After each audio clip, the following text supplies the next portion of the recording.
Halo, setelah belajar tentang teknik prompting yang efektif, sekarang kita akan membahas hal yang sangat penting, yaitu menggunakan AI secara bertanggung jawab. Karena AI yang powerful harus digunakan dengan bijak. Suasana di kantor seperti biasa sedang ramai. Hewan-hewan bekerja dengan sibuk. Tupi si tupai terlihat sedang bekerja di mejanya, menggunakan AI dengan antusias dan cepat. Tupi, boleh aku lihat sebentar?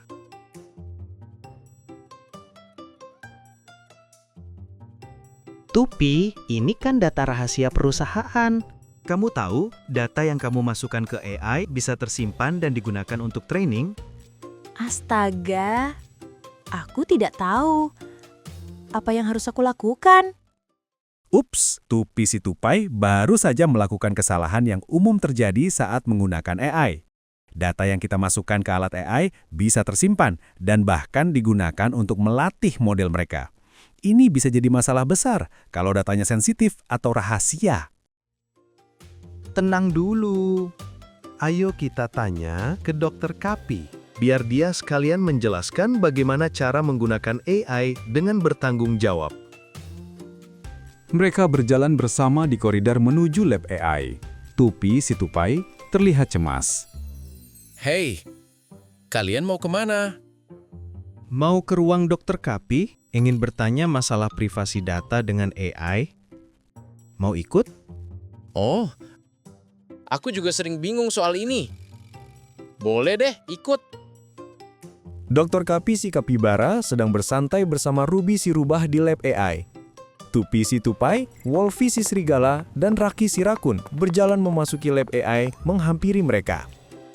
Halo, ada yang bisa aku bantu? Dok, aku tidak sengaja memasukkan data rahasia perusahaan ke alat AI.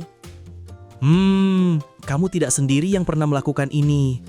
Yuk, kita belajar bersama tentang responsible AI.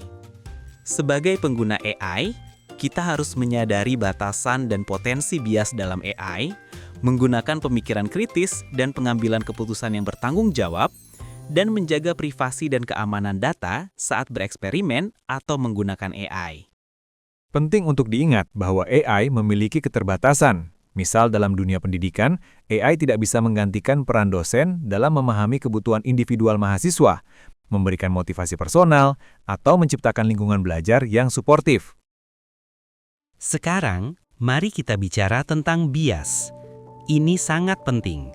Ada yang namanya systemic bias, yaitu bias yang berasal dari sistem sosial seperti hukum, pendidikan, kesehatan, dan politik.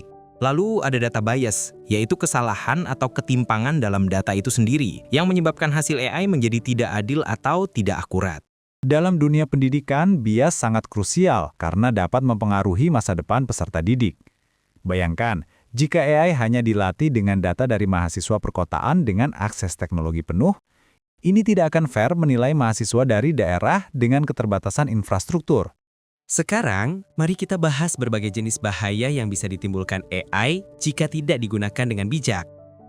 Aku pernah dengar tentang allocative harm. Nah, allocative harm terjadi ketika AI menolak akses terhadap sumber daya, peluang, atau informasi penting. Lalu ada quality of service harm, yaitu ketika AI tidak bekerja dengan baik untuk kelompok tertentu. Selanjutnya ada representational harm, yaitu ketika AI memperkuat stereotip sosial atau bias identitas tertentu.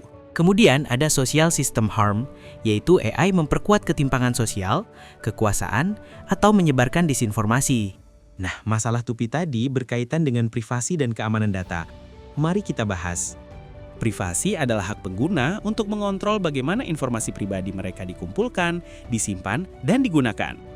Keamanan adalah tindakan melindungi informasi dan mencegah akses tidak sah. Jadi, apa yang salah dari yang dilakukan Tupi?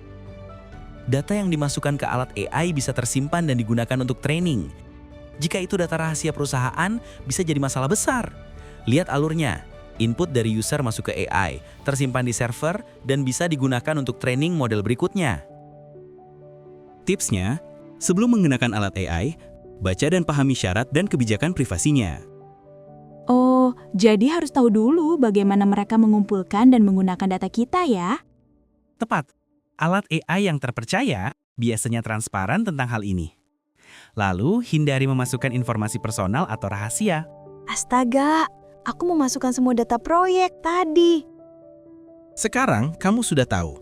Kedepannya gunakan placeholder seperti pelanggan A, budget X, atau proyek Y. Ingat, banyak alat AI punya enkripsi dan proteksi. Tapi kita tetap harus proaktif menjaga privasi kita.